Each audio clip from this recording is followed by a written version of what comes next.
Have you ever stopped to wonder what truly makes a woman choose to live alone? Not just for a short season, not as a temporary escape, but as a conscious decision to walk through life without a man by her side. Society often rushes to offer simple answers. Some will whisper that she is lonely. Others assume she has failed in love, or that she never had real options in the first place. But the truth is far deeper and far more unsettling than those tired cliches. Because when a woman decides to live alone, she is not turning away from life. She is turning toward herself. Her choice is not born of emptiness, but of discovery. It is not weakness, but a kind of strength that does not need applause, likes, or constant companionship to survive. It is the quiet courage of someone who has looked at the world, weighed its expectations, and chosen a path that does not fit the script. And here is where it gets uncomfortable for many people. A woman who is whole on her own is a disruption. She challenges the very logic of control that says a woman must be completed by a man. She dismantles the myth of emotional dependency that has shaped entire cultures. She becomes a mirror, reflecting back to others what they have denied in themselves. That mirror is hard to look at because it asks questions we would rather avoid. Is it really failure to walk alone, or could it be freedom? Is it really coldness, or is it clarity? And perhaps the most piercing question of all, what if the love we are taught to chase is not the love that sets us free, but the one that keeps us small? The woman who chooses solitude does not disappear into the shadows. She steps into a sanctuary where her voice can no longer be drowned out by noise. In silence, she begins to hear herself again.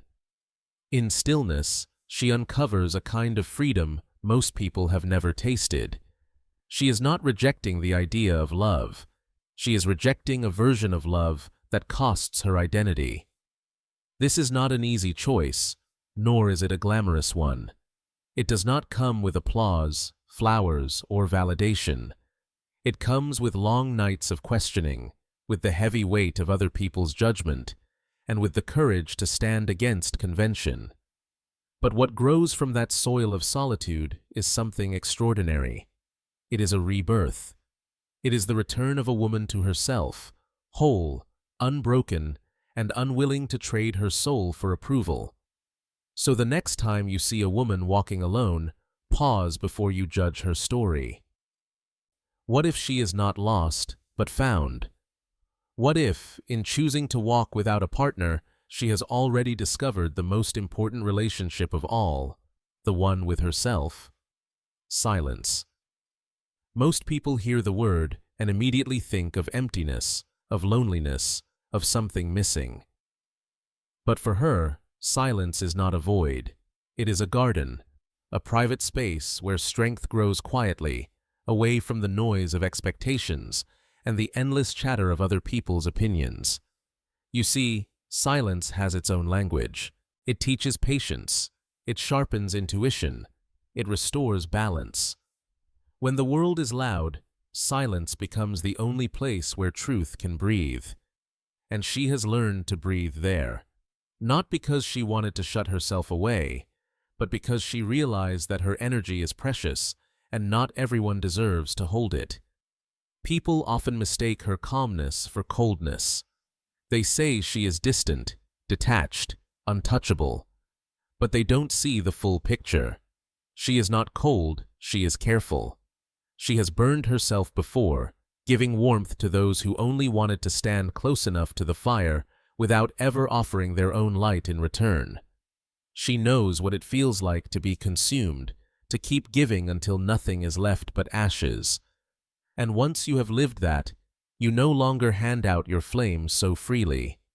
Now she chooses differently. She saves her fire for the ones who will not just take, but also give, for the ones who come not to drain her, but to stand beside her. That decision unsettles people, because the world still expects women to always be available, always giving, always pouring out warmth. So, when she steps back, when she protects her energy, They call her names cold, selfish, proud. But what they cannot see is that behind her restraint lies wisdom. She understands that love, friendship, even connection, are not measured by how much you burn for others, but by whether that fire is met with respect, with presence, with reciprocity. Silence has given her the clarity to see that. So, in those quiet spaces where others feel uncomfortable, she feels alive. In the stillness that others run from, she gathers strength. And in the calm that others misinterpret, she builds the kind of power that no noise can shake. Her silence is not absence. Her silence is power, and it speaks louder than words ever could. There is something deeply unsettling to the old order when a woman refuses to be completed by a man. For centuries, the story has been written the same way. A woman is half, waiting for her other half to appear. A woman is fragile, waiting for someone stronger to save her. A woman is incomplete, waiting for someone else to define her worth. But what happens when she no longer plays that role? What happens when she stands whole on her own? That single choice cracks the foundation of control. Because if she is already complete, no one can use her emptiness as leverage. If she no longer needs saving, then those who built their power on her dependency suddenly have nothing left to hold over her. It is not just personal, it is political. Her independence is a direct challenge to a structure that thrives on women needing permission, validation, or protection to exist fully. Carl Jung once said, "What we deny in ourselves becomes part of our shadow." And here lies the uncomfortable truth. These women, who live unapologetically alone, reflect the shadow of society itself. They mirror back what many secretly desire, but are too afraid to embody: freedom without apology, wholeness without condition. That reflection is both inspiring and frightening. For some, it awakens admiration, a quiet voice whispering, "Maybe I could be like that too." For others, it stirs resistance, even anger, because it unmasks the lies we have told ourselves about what it means to be valuable, lovable, or complete. It is easier to dismiss her as bitter, cold, or damaged than to admit that she represents a possibility we have been taught to suppress.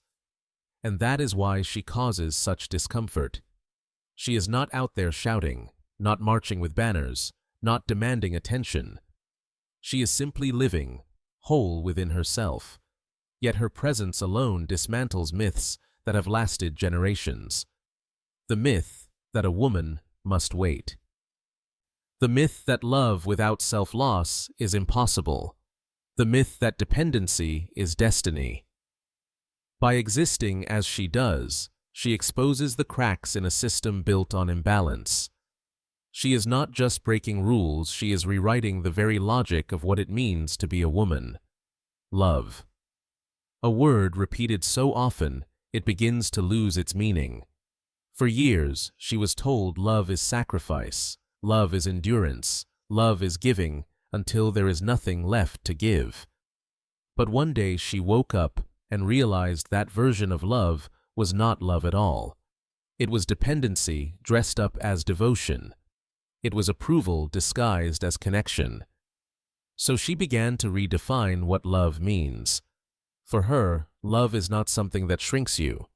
Real love does not require you to cut pieces of yourself just to fit into someone else's frame. It does not silence your voice, dim your light, or make you beg for attention.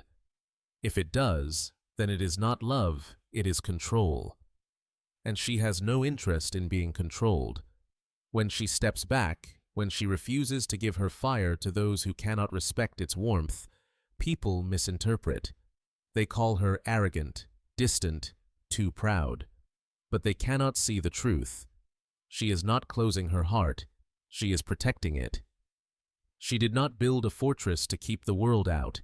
She built it to keep herself from disappearing inside relationships that take more than they give. Her solitude is not empty space. It is a sanctuary, a place where she can stand strong without needing constant validation, a place where her presence is enough. And that is the part many people struggle to understand. We live in a culture that demands urgency: find someone, be with someone, prove you are wanted. But she has learned that wanting just anyone is far lonelier than standing alone. This clarity unsettles people because it reveals a simple truth. She is not rejecting love.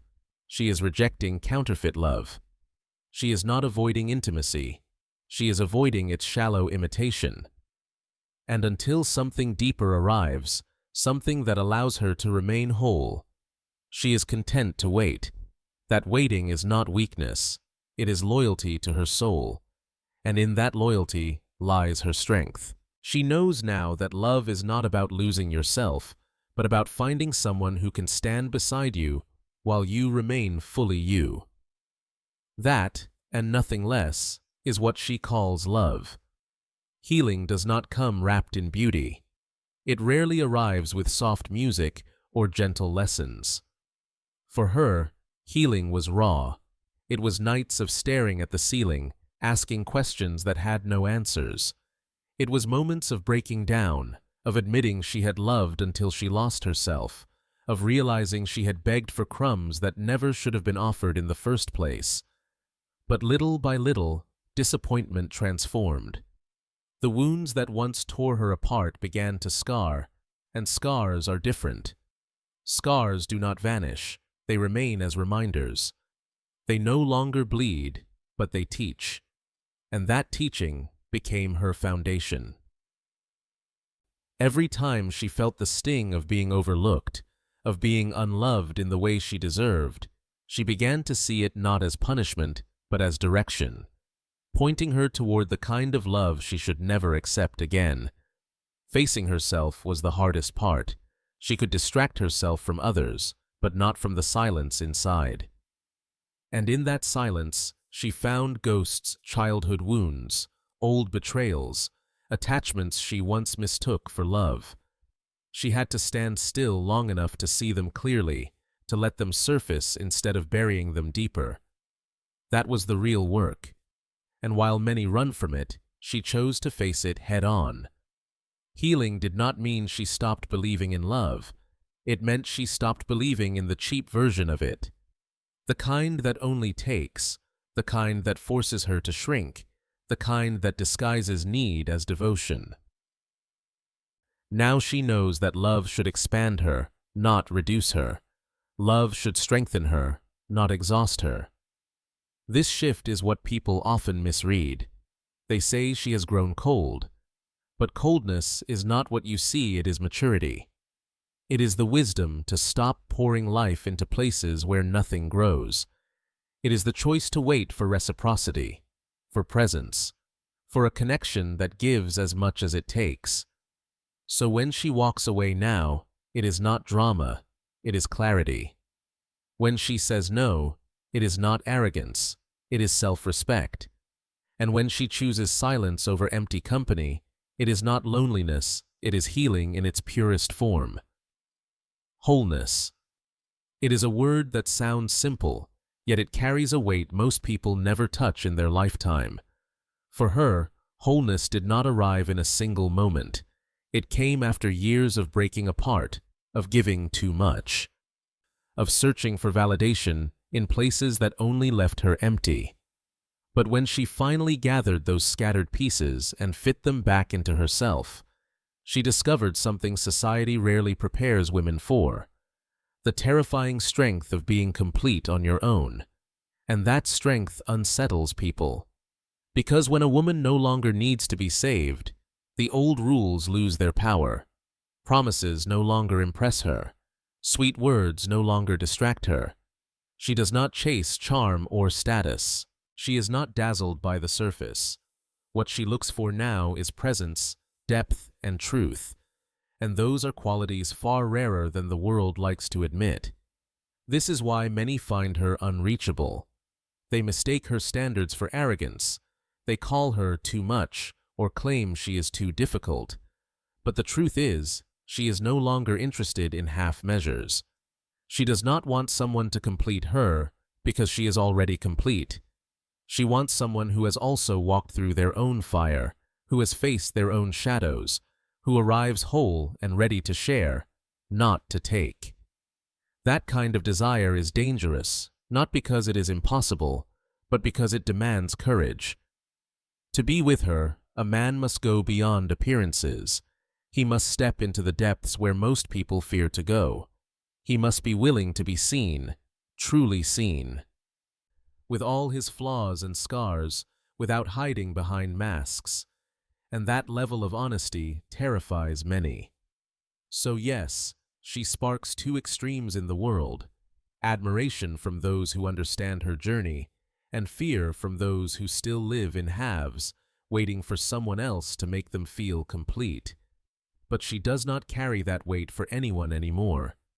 She stands in her wholeness, steady and calm, knowing that love born from fullness is the only kind worth keeping.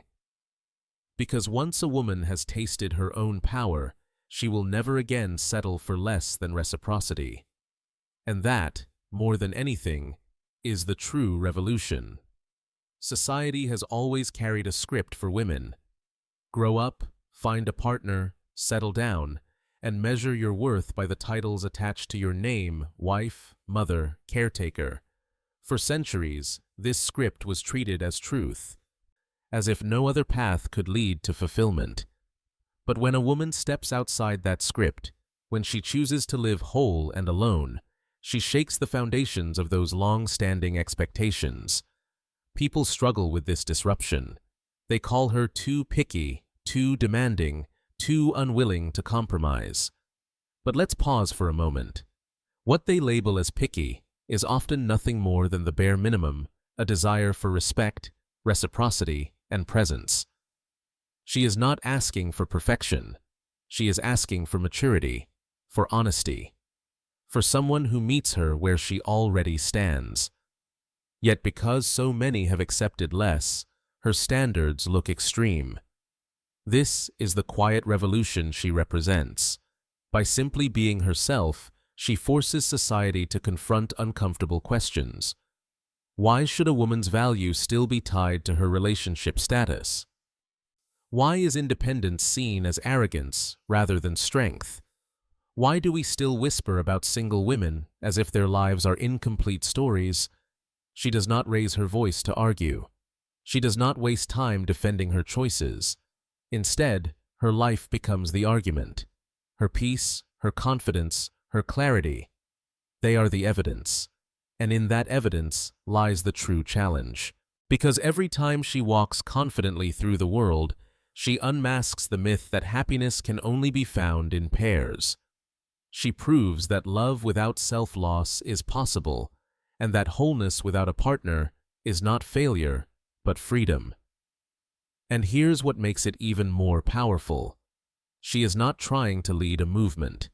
She is not preaching or recruiting followers. She is simply living. But in that simple act, she inspires others. Some admire her, some resent her, some fear her, yet none can ignore her. In reshaping the norms, she does not destroy love or family or connection. She redefines them. She reminds us that relationships should be chosen, not demanded. That value should come from within, not from external approval. And that the highest form of love begins only when a woman no longer needs to justify her existence through someone else. Carl Jung called it individuation, the long, often painful process of becoming fully yourself. Not the self that others expect, not the self that society rewards, but the self that emerges when you strip away every mask and face your shadow head-on. For her, this was not a theory in a book. It was lived reality. Her path into wholeness was not a straight line. It began with collapse. There were nights when everything she thought she knew about love, about safety, about belonging, fell apart. She descended into the darkest corners of her own soul, places she once feared to even name. Old wounds surface, abandonment that lingered from childhood, the ache of being unseen, the shame of mistaking possession for affection. Each ghost demanded attention, and she could no longer outrun them. Yet it was in this descent that the transformation began.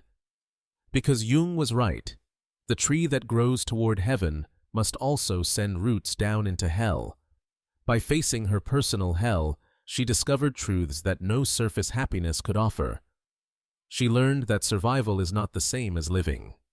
She learned that dependence is not the same as love.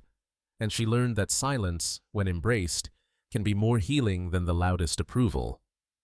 Individuation is not about perfection.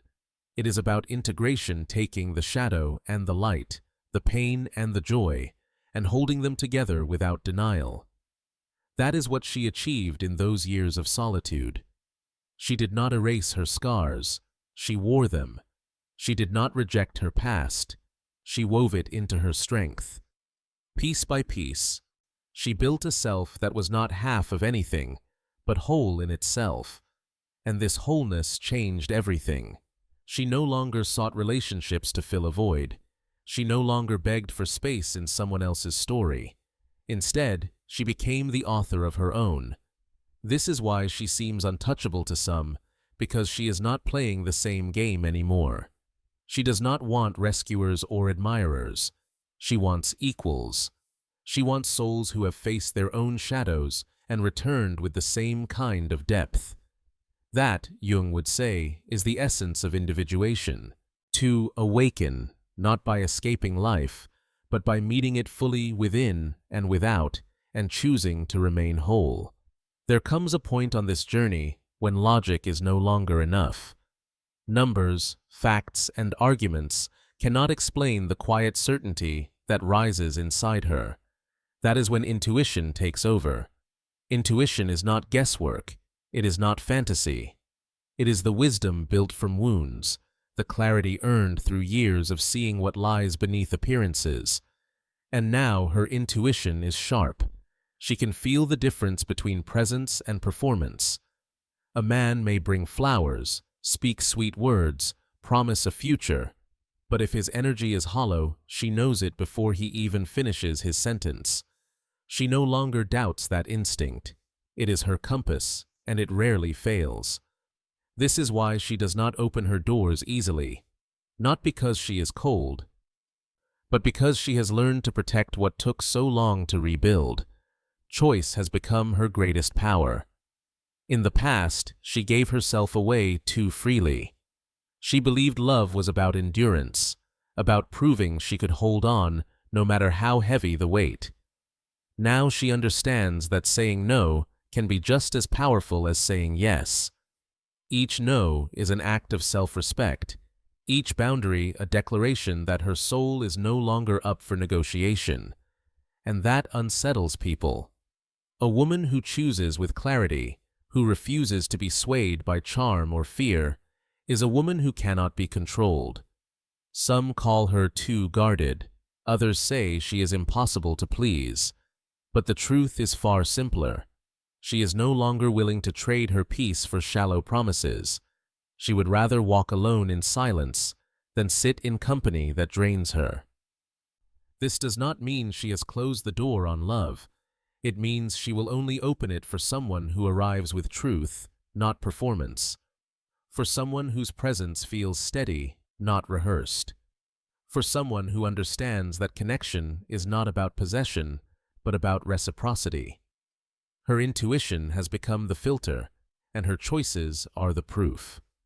And in that quiet confidence, she radiates something rare, the freedom of a woman who knows her worth and is no longer afraid to walk away from anything less. She is not searching for fairy tales anymore. The castles, the princes, the promises of happily ever after, they no longer move her. She has lived enough to know that love is not about glitter or grand gestures. Love, the kind she longs for now, is quieter, stronger. It is not a rescue mission, but a meeting of equals. It is not possession, but alliance.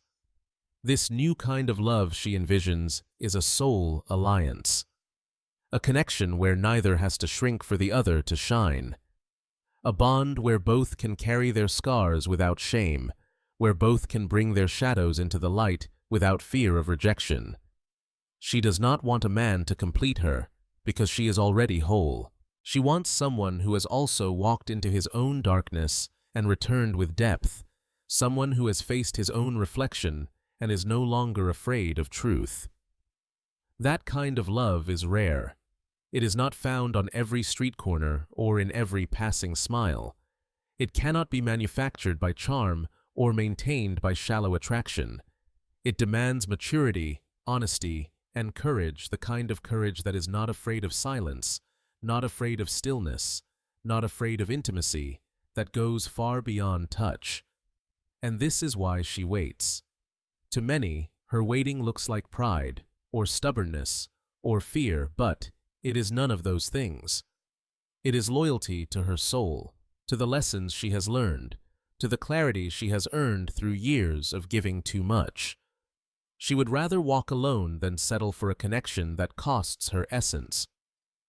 She would rather endure solitude than endure the slow death of a love that consumes instead of creates.